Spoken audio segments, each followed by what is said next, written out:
Academic association of ભાવનગરની ત્રીજી general meeting સફળ રહી.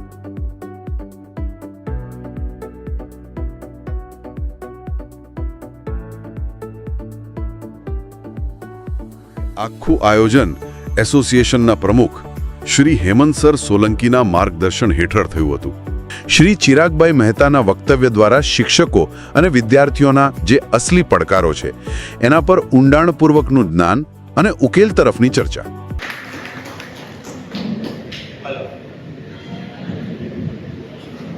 સૌપ્રથમ તો અહીં ઉપસ્થિત એબીના પ્રમુખ શ્રી હેમંતભાઈ સોલંકી સાહેબ, ઉપપ્રમુખ શ્રી નિમેશભાઈ ભુક્તાણી સાહેબ, તેમજ સમગ્ર અમારી જે કમિટી છે એમનું હું સ્વાગત કરું છું. સાથે સાથે એએબીના તમામ મેમ્બર્સ જે આજે ઉપસ્થિત રહ્યા છે એમનું પણ હું એએબી વતી હાર્દિક સ્વાગત કરું છું.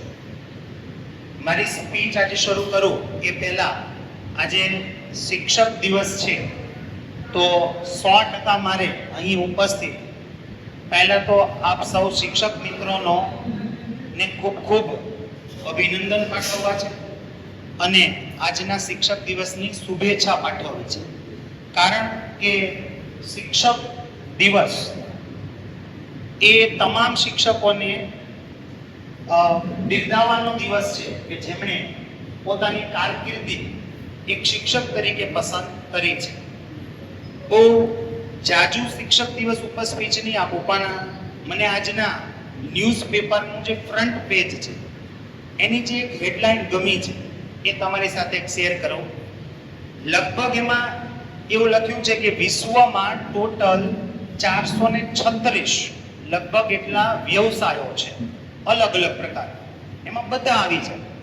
પણ એ 436 જે વ્યવસાયકારો છે એને બનાવનાર પાછા શિક્ષક છે.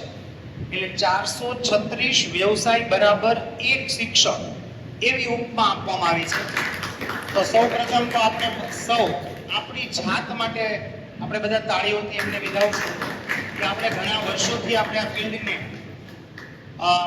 ખૂબ સારું સમાજને કંઈક ને કંઈક આપી રહ્યા છે. ઓકે, બીજું આજની મીટિંગ માટે બહુ ખાસ એવો કોઈ અમારો એજન્ડા નહોતો, પણ માનનીય પ્રમુખ શ્રી હેમંતભાઈ સોલંકી દ્વારા એક થોડુંક આજે સોંપવામાં આવેલું કે આપ થોડીક સ્પીચ આપો. પહેલા તો બહુ એને મેં ગંભીરતાપૂર્વક નહોતી લીધી, પણ પછી એવું લાગ્યું કે ના ના, હવે આ થોડુંક બહુ સિરિયસ મેટર છે, એટલે થોડાક મેં મારી રીતે પોઈન્ટ્સ તૈયાર કર્યા છે. આજનો જે ટોપિક છે એ ટોપિક છે વર્તમાન સમયના શિક્ષકો અને વિદ્યાર્થીઓના પડકારો. તો મેં કેટલાક પોઈન્ટ શિક્ષકોના પડકારોના લીધા છે અને એના નિરાકરણ માટે મને જે લાગ્યા છે એવા પોઈન્ટ્સ લીધા છે. હું એવું નથી કહેતો કે આપ સૌ એની સાથે સહમત છો, કદાચ કંઈક એમાં ભૂલ પણ હોઈ શકે, પણ મારી મેળે મેં પ્રયત્ન કર્યો છે એ આપની સમક્ષ રજૂ કરીશું. તો આજનો જે આપણો સેમિનાર છે એ આપણે સ્ટાર્ટ કરીએ. ટોપિક છે શિક્ષકો અને વિદ્યાર્થીઓના વર્તમાન પડકારો. શરૂઆત આપણે શિક્ષકોના પડકારોથી કરીશું. શિક્ષકોના પડકારોમાં પહેલો પડકાર છે ટેકનોલોજીનો ઉપયોગ. બંને વસ્તુ આપી છે, પડકાર અને એના નિરાકરણ. મિત્રો, પડકાર છે એ આપણે એક્સેપ્ટ કરવો જ પડશે. ટેકનોલોજીનો ઉપયોગ, હજી 2 મિનિટ પહેલા જ મને હેમંત સર કહેતા હતા અહીંયા ઊભા હતા ત્યારે કે 10 વર્ષ પહેલા જ્યારે મેં આંકડાશાસ્ત્રને ઓનલાઈન જ્યારે બનાવવાનો પ્રયત્ન કર્યો ત્યારે એમના મિત્રો જેવું કહેતા હતા કે આ ન ચાલે. અને આજે એવો સમય છે કે આપણે ટેકનોલોજી સ્વીકારવી જ પડી છે. એમાં પડકાર એવો છે કે ડિજિટલ ટૂલ્સ. આ પ્રોજેક્ટર જ એક ડિજિટલ ટૂલ્સ છે. ત્યારબાદ સ્માર્ટ ક્લાસ. લગભગ હવે મોટા ભાગની સ્કૂલોમાં સ્માર્ટ ક્લાસ અવેલેબલ થઈ ગયા છે, તો એને ઓપરેટ કરવા. ઓનલાઈન ક્લાસ, હજી ભલે 10%, 15% કે 20% જ માર્કેટ છે ઓનલાઈનનું, પણ 100% મિત્રો આવનાર સમય એ ઓનલાઈન ક્લાસીસનો આવશે. કોરોનાએ આપણને સમજાવી દીધું કે ઓનલાઈન ક્લાસીસની અગત્યતા શું છે. એ સમયે જોયું હતું કે ભાઈ કેટલાક વિદ્યાર્થીઓ બહારગામ ફરવા ગયા હોય ને તો ત્યાં પણ ભણી શકતા હતા. એટલે શિક્ષક માટે એક મોટો પડકાર છે ટેકનોલોજીનો ઉપયોગ. હવે એનું નિરાકરણ કેમ કરવું? તો શિક્ષકોને ટેકનોલોજીની તાલીમ આપવી. મિત્રો, તાલીમ વર્ગ ગોઠવી શકાય, વર્કશોપ એનું બીજું જ નામ કહી શકાય, અને સેમિનાર નું આયોજન કરી શકાય. વર્કશોપ કહીએ, સેમિનાર કહીએ, અથવા તો એની તાલીમ એ આપીને આપણે ટેકનોલોજી છે એ શિક્ષકે શીખવી જ પડશે. મિત્રો, જે શિક્ષક ટેકનોલોજી સાથે એટલે કે સમય સાથે નથી રહેતા એ પછી સમાજમાં અથવા તો એ વ્યવસાયમાં ટકી શકતા નથી. એટલે આપણે એક્સેપ્ટ કરવું જ પડશે. મિત્રો, આ પહેલો પડકાર છે શિક્ષકોનો. સેકન્ડ પડકાર વર્તમાન સમયમાં વૈવિધ્યસભર વિદ્યાર્થી. આ બહુ અગત્યનો પોઈન્ટ છે. દરેક વિદ્યાર્થીની ક્ષમતા અલગ હોવા છતાં સૌને સમાન શીખવવાનું કાર્ય. આ અત્યારે તમને બધાને મનમાં થતું જશે કે સાહેબ આ 100% વાત સાચી છે. દરેકની ક્ષમતા અલગ અલગ છે, આપણે જાણીએ છીએ, પણ કોર્સ બધાને પાછો એક જ ભણાવવાનો હોય છે આપણે. એટલે એ એક સમસ્યા છે. હવે એનું નિરાકરણ શું કરવું? તો કે ભાઈ એને એક્ટિવિટી બેઝ લર્નિંગ આપી શકાય. એક્ટિવિટી આપ્યો. આજે હવે તમે જોવો છો કે ઘણી બધી સ્કૂલો હવે માત્ર સ્કિલ બેઝ એજ્યુકેશન ઉપર જવા જઈ રહી છે. અને આપણી ખબર છે જે એનઈપી આવી રહી છે એ એનઈપી આ જ વસ્તુ ઉપર ભાર આપે છે. હવે માત્ર ફ્યુઝ એ ટૂંકનોંધ નહીં, ફ્યુઝને કેમ બાંધવો એ જ શીખડાવવામાં આવશે લાઈવ. એટલે એક્ટિવિટી બેઝ તમારે લર્નિંગ આપવું પડશે. નાના નાના ગ્રુપમાં ચર્ચા કરવી પડશે. કદાચ આમાંથી ઘણા બધાને ખબર હશે કે ફિનલેન્ડ એ વિશ્વમાં શિક્ષણમાં સૌથી પહેલો નંબર ધરાવે છે. તો એનું કારણ શું? તો કે ત્યાં એક ક્લાસમાં લગભગ 15, 20 કે 25 મેક્સિમમ 25 વિદ્યાર્થીથી વધુ હોતા નથી. અને જ્યારે આપણે ત્યાં એક ક્લાસમાં આપણે સૌ જાણીએ છીએ, મારે નંબર ઓફ સ્ટુડન્ટ કહેવાની જરૂર નથી, પણ એક સમય એવો આવશે કે તમારે આવી રીતના ટેબલની બાજુમાં 10-15 વિદ્યાર્થીને જ શિક્ષણ આપી શકાશે. એટલે નાના નાના ગ્રુપમાં ચર્ચા કરી શકાય, રેમેડિયેશન ક્લાસીસ લઈ શકાય. એટલે કે કદાચ એને કોઈ ટોપિક અધૂરો અથવા અઘરો લાગ્યો હોય તો એના માટે સ્કૂલ અવર્સ પછી પણ એને રેમેડિયન ક્લાસીસ લઈ શકાય. ક્ષમતા મુજબ પીરસવું. આપણે બધાને કીધું એમ એક સરખું પીરસવા જઈએ છીએ, પણ આપણે અમુક ક્લાસમાં સ્કૂલમાં ક્લાસ ડિવિઝન કરેલા જ હોય છે, class A, B, C, D. તો એ ક્ષમતા મુજબ પીરસવું તો એ વધુ ગ્રહણ કરી શકશે. એટલે શિક્ષકો માટે અત્યારે વર્તમાન સમયમાં સેકન્ડ પડકાર મારી દ્રષ્ટિએ આ હોઈ શકે. થર્ડ છે અભ્યાસક્રમનું ભારણ.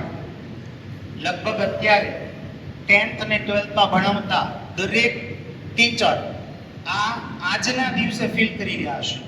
કારણ કે આ વર્ષ એટલું બધું ઝડપથી જઈ રહ્યું છે અને ટૂંકું છે, અને આપણે ટૂંકા સમયમાં અભ્યાસક્રમ પૂરો કરવાનો અને પાછો સારી રીતે.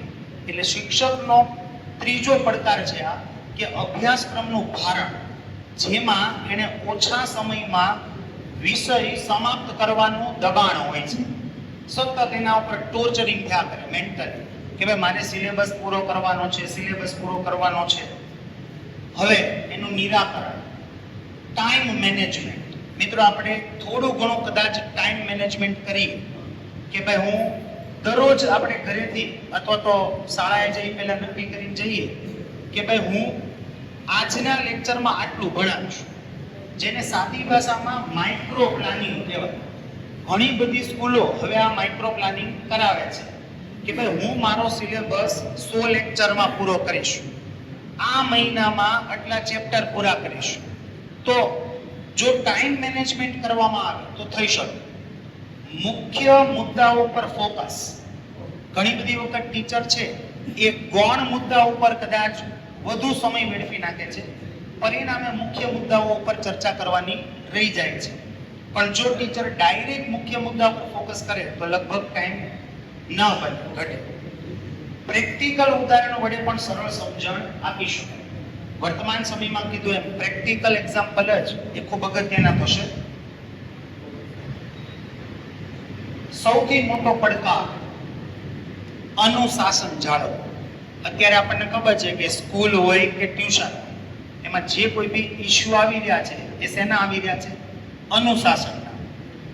મોબાઈલનું વ્યસન કયો, સોશિયલ મીડિયા કયો, વગેરેને કારણે ક્લાસરૂમમાં વિદ્યાર્થીઓનું ધ્યાન ભટકવું અને પરિણામે ક્લાસરૂમમાં અનુશાસન જાળવવું એ શિક્ષકનો પડકાર છે. આજે મોટાભાગના આપણે એ જોઈએ છીએ કે ક્લાસરૂમમાં વિદ્યાર્થી શાંતિથી બેઠતા નથી, કંઈક ને કંઈક ચંચળ બની અને વૃત્તિઓ એક્ટિવિટી કરતા હોય છે.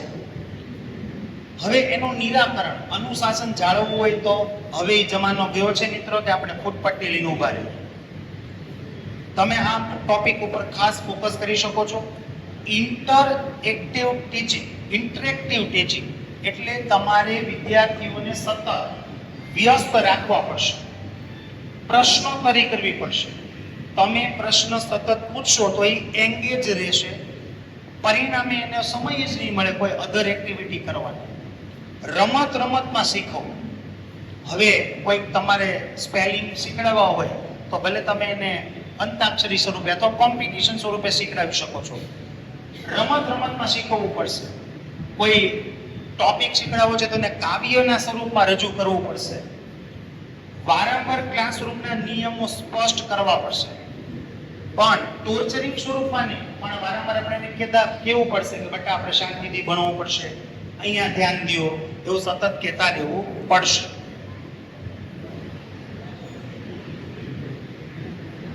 ચોથું, શિક્ષકોનો પડકાર અભિભાવકોનું દબાણ. અહીંયા અભિભાવક એટલે કે માતા પિતાના સ્વરૂપમાં છે મિત્રો. પડકાર એ છે કે માતા પિતાની અતિશય અપેક્ષાઓને સંતુલિત રાખવું. આજે આપણે જોઈએ છીએ કે પેરેન્ટ્સ મીટિંગ હોય એટલે પેરેન્ટ્સનું એક જ વાક્ય હોય કે ભાઈ એને ખાલી 50% આવ્યા છે. હવે એની ખબર નથી કે એનું બાળક જ એટલી કેપેસિટીનું છે, પણ એની અપેક્ષા 90% છે, 80% છે. આપણે સૌ એવું ફીલ કરેલું છે કે પેરેન્ટ્સ અત્યારે એવું માને છે કે અમે વિદ્યાર્થીને સ્કૂલમાં કે ટ્યુશનમાં બેસાડી દઈએ એટલે બધી જ જવાબદારી સ્કૂલ અને ટ્યુશન વાળાની છે, પણ એનું બાળક ખરેખર કેપેબલ છે કે નહીં એવું પણ જોતા નથી. પણ આ શિક્ષકોનો પડકાર છે અત્યારે.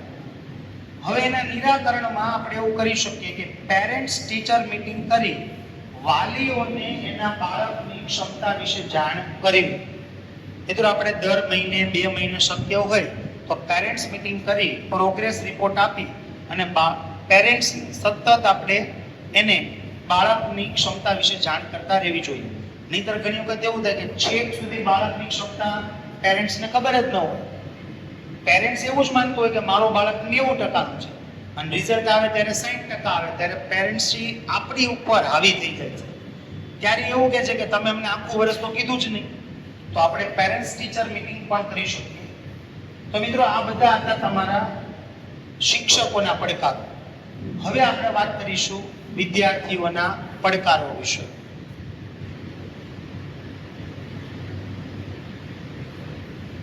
વર્તમાન સમયમાં જો વિદ્યાર્થીઓને કોઈ પડકાર નડતો હોય તો એ છે એના અભ્યાસ અને સ્પર્ધા. પડકાર છે વિવિધ પરીક્ષાઓ, એન્ટ્રન્સ ટેસ્ટ અને સતત વધતી સ્પર્ધા. આપણે સૌ આ બધાથી પરિચિત છીએ.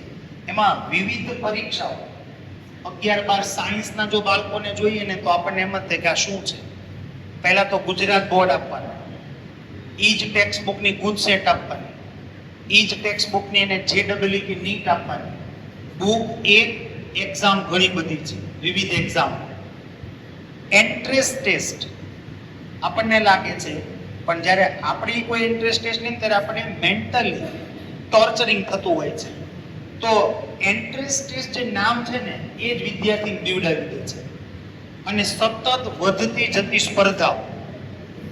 એક નાનકડું ઉદાહરણ કહીશ તમને કે ઘણા વર્ષો પહેલા, હું મારી સ્કૂલમાં કહું છું, ઘણા વર્ષો પહેલા આપણે એવું બોલતા કે વિદ્યાર્થી એવું કહેતો હોય મારો સ્કૂલમાં પહેલો નંબર આવ્યો, પહેલા તો એવું કહેતા ક્લાસમાં પહેલો નંબર આવ્યો, બીજો નંબર આવ્યો, પછી ધીમે ધીમે એ ક્લાસ છે ને સ્કૂલ બની કે મારો સ્કૂલમાં પહેલો નંબર આવ્યો, બીજો નંબર આવ્યો, પછી સ્કૂલ છે ને એ ભાવનગર ડિસ્ટ્રિક્ટ બન્યું.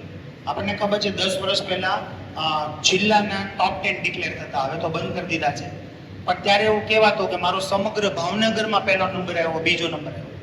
પછી ત્યાંથી આગળ વધીને ગુજરાત બોર્ડમાં મારો પહેલો આવ્યો, બીજો આવ્યો, અને હવે એનાથી વિશેષ આપણને સૌ જાણીએ છીએ AIR ઓલ ઇન્ડિયા રેન્ક. એટલે હવે તમે સમજી શકો છો કે આપણી કોમ્પિટિશન વિદ્યાર્થીની સમગ્ર ઇન્ડિયા સાથે છે. હવે દિલ્હીમાં જે છોકરો બેઠો છે એ કેટલી તૈયારી કરીને બેઠો છે એ આપણને ખબર નથી. એટલે સતત કોમ્પિટિશન વધી રહી છે, એનું પણ વિદ્યાર્થીને સ્ટ્રેસ આવે છે. નિરાકરણ શું કરી શકાય? As per my point of view, smart study techniques, mind maps, short notes, revision schedule. ઘણા બધા વિદ્યાર્થીઓ તમને ખબર છે કે ભાઈ પોતાની જે બુક્સ હોય ટેક્સ્ટ બુક એમાં ઓલી સ્ટીકી નોટ્સ આવે, એ સતત એક પેજ ઉપર એ લગાડતા હોય છે અને એના જે મેઇન મુદ્દા હોય એ નોંધ કરતા હોય છે. એવું કરીને પણ આનું નિરાકરણ કરી શકાય. બીજું, વિવિધ પરીક્ષા અને એન્ટ્રન્સ ટેસ્ટ વિશેનું માર્ગદર્શન મેળવવું. આજે વિદ્યાર્થીને ખબર જ નથી હોતી કે ભાઈ એમાં કઈ એન્ટ્રન્સ ટેસ્ટ આવે, એમાં કઈ રીતે તૈયારી કરવી.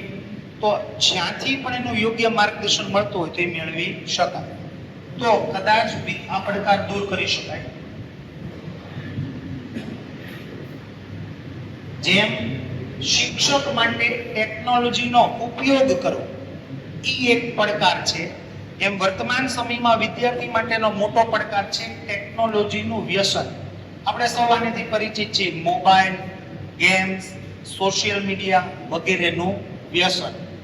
આ એટલી બધી હદે આપણે સમાજની અંદર જોઈએ છીએ કે ભાઈ નાના બાળકો પણ હવે આનેથી દૂર રહ્યા નથી.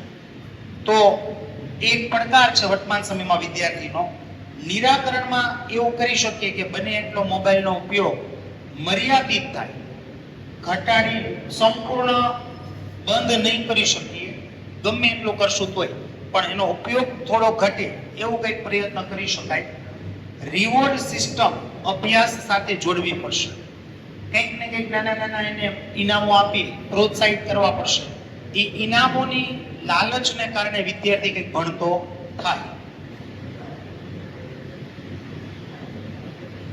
માનસિક દબાણ વિદ્યાર્થીનો અત્યારે સૌથી મોટો પડકાર. આપણે લગભગ જોઈએ છીએ કે ભાઈ એકાદ બે દિવસે છાપામાં ન્યૂઝ આવે કે ફલાણી જગ્યાએ એક વિદ્યાર્થીએ સુસાઇડ કરી. તેનું કારણ છે માનસિક દબાણ.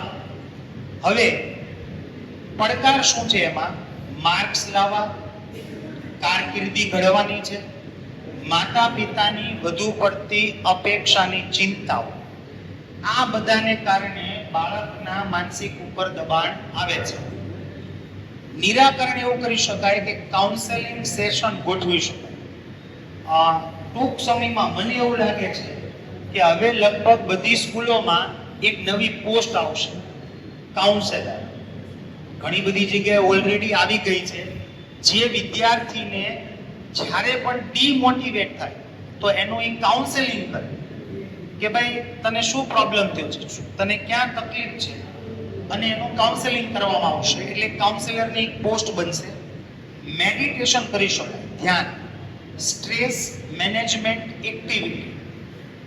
એ એક્ટિવિટીમાં તમે કંઈ પણ રાખી શકો, મ્યુઝિક સાંભળવું, તમને મનગમતી કોઈ સ્પોર્ટ્સની એક્ટિવિટી કરવી, વોકિંગ કરવું, આવું કંઈ પણ તમે કરી શકો છો જેથી સ્ટ્રેસ મેનેજમેન્ટ કરી શકાય. માનસિક દબાણ વર્તમાન સમયમાં વિદ્યાર્થીઓ માટે આઈ થિંક સૌથી મોટો પડકાર છે. કેરિયર પસંદગીની અનિશ્ચિતતા. જ્યારે વિદ્યાર્થી અત્યારે આપણે ભણાવતા હોય ને ત્યારે આપણને બહુ સ્ટ્રેસ ના હોય, પણ જ્યારે આપણા બાળકની કારકિર્દી પસંદ કરવાની આવશે ત્યારે આપણને ખબર પડશે કે આ કેટલું ડિફિકલ્ટ છે.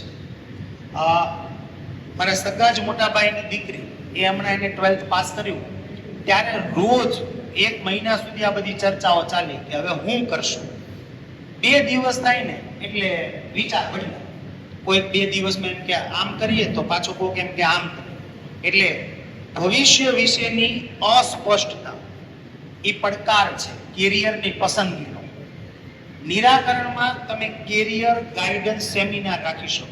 થોડાક સમય પહેલા જેમ આપણે MBBS માટે એવી રીતના રાખ્યું હતું, એવી રીતના કોઈ કેરિયર ગાઈડન્સ સેમિનાર પણ રાખી શકાય, એમાં પાર્ટિસિપેટ થઈ શકાય.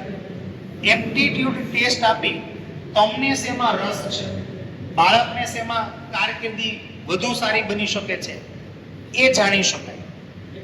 કોઈ સિનિયર અથવા એક્સપર્ટ્સ હોય એનું માર્ગદર્શન મેળવી શકાય. જેણે એમાં સ્પેશિયલાઇઝેશન કર્યું હોય એનું પણ તમે માર્ગદર્શન લઈ શકો છો કેરિયર પસંદગી બાબતે. આ મિત્રો બહુ અગત્યનું છે. આપણે બધા એવું જાણીએ છીએ કે એને બધાએ ફીલ કરેલું છે. મારે એક મિત્ર છે, એને ઘણા વર્ષો પહેલા IT માં એન્જિનિયરિંગ કર્યું, LD એન્જિનિયરિંગમાંથી, એટલે કે લગભગ ગુજરાતની ટોપ મોસ્ટ કોલેજ છે. પણ જ્યારે એને 4 વર્ષ પછી એ જ્યારે બહાર નીકળ્યા તો કોમ્પ્યુટરની કોઈ વેલ્યુ નહોતી. એને કોમ્પ્યુટર એન્જિનિયરિંગ કરેલું, સોરી IT નહીં. પણ 4 વર્ષ પછી બજારમાં એની કોઈ ડિમાન્ડ જ નહોતી. એટલે કદાચ જો કેરિયર ખોટું પસંદ થઈ જાય તો પણ મુશ્કેલી થાય છે. એટલે વિદ્યાર્થી માટે આ બહુ મોટી સમસ્યા છે, ભવિષ્ય વિશેની અસ્પષ્ટતા. હાલના સમયમાં આપણે સૌ જાણીએ છીએ, આ બધા અનુભવેલું છે. તમે જોતા હશો કે વિદ્યાર્થીને 5 મિનિટ પીટીમાં આમ લાઈનમાં ઊભા રાખીએ તો 6ઠી મિનિટે તો ચક્કર આવવા માંડે. આવું આપણે ફેસ કરેલું છે. અને વર્તમાન સમયના વિદ્યાર્થીઓનો તમે બોડી લેંગ્વેજ જુઓ અથવા તેની હાઈટ, એનો ફિઝિકલ પાવર જુઓ તો આપણને ખબર પડે કે આમાં કંઈ નથી. તો સ્વસ્થતા, ફિઝિકલ ફિટનેસ અને માનસિક સ્વાસ્થ્ય બંને જાળવવું આ પડકાર છે, બેય નથી. વર્તમાન સમયના વિદ્યાર્થી પાસે ફિઝિકલ ફિટનેસ નથી અને માનસિક ફિટનેસ નથી. હમણાં જ મારા મોટાભાઈ જે પ્રિન્સિપાલ છે એની સાથે ચર્ચા થતી હતી કે હાલના વિદ્યાર્થી આવો કોઈ સ્ટ્રેસ લઈ શકે એમ નથી.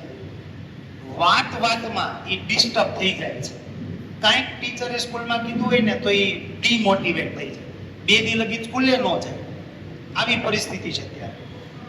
નિરાકરણમાં એને સ્વસ્થતા માટે સ્પોર્ટ્સ, એક્સરસાઇઝ, એટલે હમણાં જ મેં કીધું કે કોઈને કોઈ સ્પોર્ટ્સ સાથે જોડો, એક્સરસાઇઝ કરવી પડશે. સૌથી ઇમ્પોર્ટન્ટ હવે આવે છે બેલેન્સ ડાયટ. જે અત્યારે પ્રોબ્લેમ છે માનસિક અને ફિઝિકલીમાં, એની પાછળનું મુખ્ય કારણ છે વર્તમાન જે આપણી જમવાની વ્યવસ્થા છે, ખોરાક, જેમાં આપણે પીઝા, બર્ગર, પાણીપુરી, પડીકા એ કહીએ છીએ એ બધા. પણ બેલેન્સ ડાયટ જો વિદ્યાર્થી કરે તો લગભગ ઉપરની 2 સમસ્યાનું નિરાકરણ થઈ શકે. અને સૌથી મોસ્ટ ઇમ્પોર્ટન્ટ પૂરતી ઊંઘ. આપણે સૌ જાણીએ છીએ કે વિદ્યાર્થી રાત્રે મોડે સુધી ગેમ રમતો અને પોતાની અડધી ઊંઘ સ્કૂલમાં પૂરી કે ટ્યુશનમાં પૂરી કરે છે. તો જો વિદ્યાર્થીને સ્વસ્થ રહેવું હોય તો આવું કરી શકે છે. સ્પોર્ટ્સમાં જોડાઈ શકે, એક્સરસાઇઝ, બેલેન્સ ડાયટ અને પૂરતી ઊંઘ. છેલ્લો પોઈન્ટ છે મારો, કારણ કે આ લેવો જ પડે એમ હતો. આપણે સૌ જાણીએ છીએ કે અત્યારે અમદાવાદની મેઇન જે ઘટના બની એના વિશે જ મારે કહેવાનું હતું. પણ પછી મને એવું થયું કે ભાઈ એ ઘટના વિશે એટલી બધી ચર્ચા થઈ ચૂકી હોય અને બધા પાસે એટલું બધું નોલેજ હોય કે હું કાંઈ બોલું તો એનું કોઈ મહત્વ રહે નહીં. એટલે મુદ્દો મેં આમાં લીધો છે, ગુનાહિત પ્રવૃત્તિના વિચાર. એનું મેઇન કારણ આપણે જાણીએ છીએ. પહેલા તો પડકાર શું છે? બાળકો છે એને ગુનાહિત પ્રવૃત્તિ કરવાના વિચારો આવે છે. વડીલો કહીએ, શિક્ષકો કહીએ, એના પ્રત્યે માન નથી રહ્યું. આ બધા પડકારો છે. આપણે સૌ જાણીએ છીએ કે 5-10 વર્ષ પહેલા આપણે બધા જ બોલીએ છીએ કે ભાઈ વિદ્યાર્થીઓ જે જૂના હતા એ બહુ સારા હતા. તો કેમ બા આટલો બધો ફેરફાર થઈ ગયો? કારણ કે એક પડકાર છે. હવે તો આપણે એક્સેપ્ટ કરીને જ ચાલવું પડશે કે એવા વિદ્યાર્થી આવશે નહીં. એનું નિરાકરણ કદાચ મારી દ્રષ્ટિએ એવું બને છે કે વર્તમાન સમયમાં માતા પિતા એ બાળકને પૂરતો સમય નથી આપતો. કદાચ તમે જોજો આપણી ભાગ દોડ વાળી જે જિંદગી છે એને કારણે આપણે આપણા બાળક સાથે 10 મિનિટ 15 મિનિટ કે અડધી કલાક બેઠતા નથી અને એને પૂછતા નથી કે આખા દિવસની તારી દિનચર્યા શું છે. અને બીજું, ઘણા બધા પેરેન્ટ્સ આપણે જોઈએ છે કે બંને જોબ કરતા હોય, એટલે બે સવારથી સાંજ નોકરીએ જતા રહે, એટલે બાળક આખો દિવસ ઘરે અને એકલા પણ છે ને સૌથી ખતરનાક છે. એટલે બાળક છે એ આવી ગુનાહિત પ્રવૃત્તિ કરવા માટે કંઈક ને કંઈક પ્રેરિત થાય છે. અને મારી દ્રષ્ટિએ એને જો આ પ્રવૃત્તિથી અટકાવવું હોય તો એને કોઈને કોઈ આધ્યાત્મિક પ્રવૃત્તિ સાથે જોડવું. બની શકે કોઈ પણ હોય આધ્યાત્મિક પ્રવૃત્તિ, આધ્યાત્મ જ મારી દ્રષ્ટિએ એક ઇલાજ છે કે જે બાળકને આવી પ્રવૃત્તિથી અટકાવશે. તો આ બધા જે પડકારો છે એ વર્તમાન સમયના વિદ્યાર્થીઓના પડકારો છે. બસ મિત્રો, આટલું જ મારે આજે કહેવું હતું કે 5 કે 6 મુદ્દાઓ મેં શિક્ષકોના પડકારો લીધા અને 6 મુદ્દાઓ છે એ વિદ્યાર્થીઓના પડકારો લીધા. આપ સૌએ મને ખૂબ શાંતિથી સાંભળ્યો એ બદલ ખૂબ ખૂબ આભાર. આજે અમે 2 વર્ષ પહેલાની જે લાસ્ટ કમિટીમાં પણ ઘણી બધી વાર ચર્ચા થતી કે આપણા જ મિત્રોમાંથી કંઈક ને કંઈક આપણે નવું કહીએ છીએ. આ એનો એક પ્રયાસ છે. આ પહેલી વાત. બીજી વાત એ કે ખરેખર અમદાવાદની ઘટનાએ આપણને બધાને આમ વિચારવા માટે મજબૂર કરી દીધા. એટલે એ મુદ્દા ઉપર આપણે કોઈ ચર્ચા નથી કરવી, કારણ કે એના બધા રસ્તાઓને બધું જ આપણે જાણીએ છીએ. પણ ચિરાગભાઈએ 2-3 સરસ મજાની વાત કરી કે ભાઈ ખરેખર વાલી મીટિંગ પછી શાળાની હોય કે ક્લાસની, એમાં વાલીને એક વાત તો કેવી જ પડે કે તમારા બાળકનું લેવલ આ છે, અને બીજી વાત એ કે તમે એને સમય આપો, નહીંતર અમદાવાદ જેવી પરિસ્થિતિ થશે. આ મુદ્દા ઉપર હવે ધીરે ધીરે આપણે જોવું પડશે. હવે કોઈ વિશેષ વાત ન લેતા 2-3 મિત્રોએ અમારે વાત થઈ એવી કે સાહેબ લાસ્ટ મહિનાની અંદર મીટિંગ, ખરેખર 11 મહિનાની આપણે મીટિંગ ઓલરેડી ઉપરાઓની 10 દિવસના ગેપમાં કરી છે. બીજું એ કે 5 તારીખ આવતી હતી, મગજમાં હતી, એક રીઝન આ પણ છે. અને ત્રીજી અને મહત્વપૂર્ણ વાત કે ભાઈ મારો કોઈ એવો ઈરાદો નથી કે મંથલી મીટિંગ થાય. મારે એટલું જ કહેવું છે કે ભાઈ સારી મીટિંગ થાય, મળીએ ત્યારે મજા આવવી જોઈએ, બસ. એનાથી વિશેષ કાંઈ ન થાય. વિશેષ કાંઈ ન કહેતા આગળનો કાર્યક્રમ તો પાર્થિવભાઈને સોંપું અને એ આભાર વિધિ કરે, રાષ્ટ્રગીત વગાડીને આપણે પછી ભોજનની ન્યાય આપશું. ચિરાગભાઈએ જે વાત કરીને એમાં એક વાત એડ કરવાની છે કે શિક્ષણના છે ને 3 પ્રકાર આવે છે. એમાં સામાજિક શિક્ષણ, આધ્યાત્મિક શિક્ષણ અને વ્યાવસાયિક શિક્ષણ. આપણે જે અત્યારે ભણાવી રહ્યા છીએ એ સંપૂર્ણપણે વ્યાવસાયિક શિક્ષણ છે. જે પ્રશ્નો આવી રહ્યા છે એનું એક કારણ છે એ મુખ્ય આ છે. એટલે થોડુંક જે સાહેબે કીધું એ કદાચ આપણાથી શક્ય હોય સ્કૂલ લેવલે તો એ આધ્યાત્મિક શિક્ષણ તરફ છે આપણે આપણા બાળકોને વાળીનું આ પ્રમાણ ઘટાડી શકીએ, આપણે બંધ કરી શકીએ એવું નથી. બીજી એક વાત કે જે રીતે છે સાહેબે આજે પ્રેઝન્ટેશન આપ્યું એ ખૂબ સરસ હતું. અને આવું સાહેબને વિનંતી કરીશ કે દર મીટિંગ આપનામાંથી કોઈ પણ સાહેબ જો સજેશન આપતા હોય તો પણ એકવાર સાહેબનો પહેલાં કોન્ટેક્ટ કરી લેવો કે મારે આ રીતનું પ્રેઝન્ટેશન આપવું છે, મારે આ માહિતી આપવી છે, જેથી આપણી મીટિંગ છે ફક્ત મીટિંગ ન રહેતા કે કોઈક વસ્તુઓ છે એ જાણવા માટે આપ સૌ ઉપસ્થિત રહ્યા એ બદલ સમગ્ર છે કમિટી વતી અને આપણા પરિવાર કદાચ ક્યારેક ભૂલો થઈ જતી હોય, આ વખતે જે વસ્તુ છે લખવાની ભૂલાઈ ગઈ હતી, તો આપણો જ પરિવાર છે એવું તમે સમજી અને સજેશન આપી શકો છો. Thank you. બસ यहाँ पे अभी फिलहाल में पैक फूड अगर किसी को ऑर्डर पे चाहिए 25, 50, 100 लोगों का तो पैक फूड आ जाएगा वहाँ पे. जो भी मेनू डिसाइड करो उसके हिसाब से आ जाएगा आपको. यहाँ पे आके अगर आपको खाना है जो भी आपको मिल जाएगा. जैसे अभी हम लोग इकट्ठे हुए तो गुजराती में बोलूँ कोई भी बात नहीं। तो अपना जो भी चाहिए आपको, जैसे यहाँ पे जो अभी की स्पेशलिटी मेरी है वो मैं छोले भटूरे देता हूँ, that two of 80 rupees unlimited. फिर उसके बाद आपको पूरी साग, दाल पूरी, चाय, सुबह के टाइम पे आलू परोठा, पराठा के मतलब सारे जो भी आप सोच सकते हैं वो सब मिल जाएगा आपको।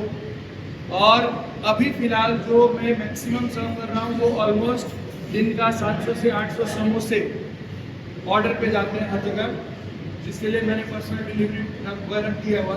अगर आपको भी चाहिए तो आप लोग कभी भी ऑर्डर करेंगे तो आपको सुबह 7 बजे से लेके रात के 11 बजे तक का पीस मिल जाएगा।